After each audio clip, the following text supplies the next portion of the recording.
अस्सलामुअलैकुम प्यारे दोस्तों और बच्चों। आज की कहानी का नाम है अपने मुंह मियाँ मिट्ठू बनना। सुनो दोस्तों, मैं तुम सबसे अच्छी क्रिकेट खेलता हूँ, लिहाजा टीम का कप्तान भी मुझे ही बनाया जाए। आमिर एक ऊंचे चबूतरे पर बैठा अपने दोस्तों को मुस्तकबिल इस बात के लिए कायल कर रहा था कि वो सबसे अच्छी क्रिकेट खेलता है, लिहाजा कप्तान भी इसे ही बनाया जाए। लेकिन इसके दोस्त आमिर की बात मानने पर तैयार नहीं थे।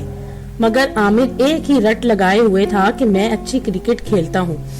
भाई, जब आमिर इतनी जिद कर रहा है और बार बार कह रहा है कि वो अच्छी क्रिकेट खेलता है, तो इसे कप्तान बनाकर देख लेते हैं। आमिर के एक दोस्त ने बकिया दोस्तों को राय देते हुए कहा, ठीक है, आमिर को कप्तान बना देते हैं। सब दोस्तों ने एक साथ शोर करते हुए कहा और यूं आमिर अपनी क्रिकेट टीम का कप्तान बन गया। अगले दिन ही दूसरे मोहल्ले की क्रिकेट टीम के साथ आमिर की टीम का मैच तय हो गया। आमिर टॉस करने गया तो वो हार गया, लिहाजा दूसरी टीम ने पहले बैटिंग की। आमिर के सिवा इसके तमाम दोस्तों ने अच्छी बॉलिंग की, जबकि आमिर ने 6 ओवर्स में 52 रन दिए और विकेट भी कोई ना ले सका। आमिर की टीम जब बैटिंग करने आई तो आमिर ने ओपनर के तौर पर खेलते हुए सिर्फ 2 रन बनाए और बोल्ड हो गया।